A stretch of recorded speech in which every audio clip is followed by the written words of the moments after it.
Thank you very much. I'm very, very pleased to be here. And I appreciate the introduction. It sounded like being in the legislature. I was locked away in this room for years and years and years and never come out. But I did have an opportunity while I was in the legislature. I served on the Education Committee for 8 years, and I chaired the Education Committee while I was a member of the House. So I feel very committed to the work that you're doing here today.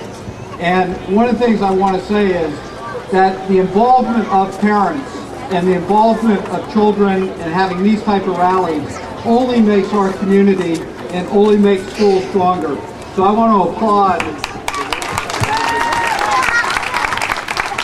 thank all the young people for coming here, especially come to hear me speak. I know that's not what your parents or anybody else told you when you were coming that you're going to have to, but thank you for being here. And I know that everybody is here because they are concerned about the quality of education that we have in the city of Portland, and that we're concerned and want to make sure that we have the best future for our young people that we can possibly provide. Now I know, I've watched this process over the last several months, and I know that the school committee has worked as hard as they could possibly work to come up with what they think is the best budget and the fairest budget for the city of Portland. And I have no doubt that if all the school committee members were here today, that they would say they've put their best effort forward. I also know that the people on the city council care about education. And in fact, several of the members of people on the city council are former school committee members themselves. So I hope that tonight we as a community can come together and that we can resolve this issue and move forward. And I think it's also an opportunity for us to be able to sit down tomorrow and start planning for next year's budget and look at the things that we can do creatively and work together to make sure that we have the best schools and the best school system, not only in Portland, but across the state. No Child Left Behind has been a disaster for the state of Maine. We'll get there in a second. But No Child Left Behind was federal legislation that was created for large cities and large states across the country. And it was not legislation that was friendly to Maine. And what it has done is turned us into a state that has really cared about education and knowledge, into a state that has become preoccupied with testing. And we have to go back from No Child Left Behind and put our focus again on standards and put our focus on making sure that our children need to know what they need to know, not how to take tests better.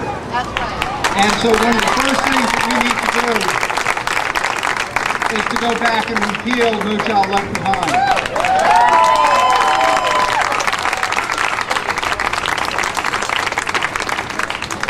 And secondly, in 1975, when federal legislation was passed, good legislation around the needs for children with special needs, the federal government promised that they would pay 40% the cost to states and to local municipalities to provide those services.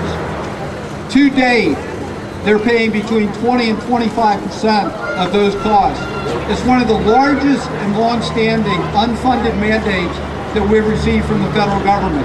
If the federal government lived up to its obligation to fully fund special education, the state of Maine would receive an additional $80 to $100 million in 1 year.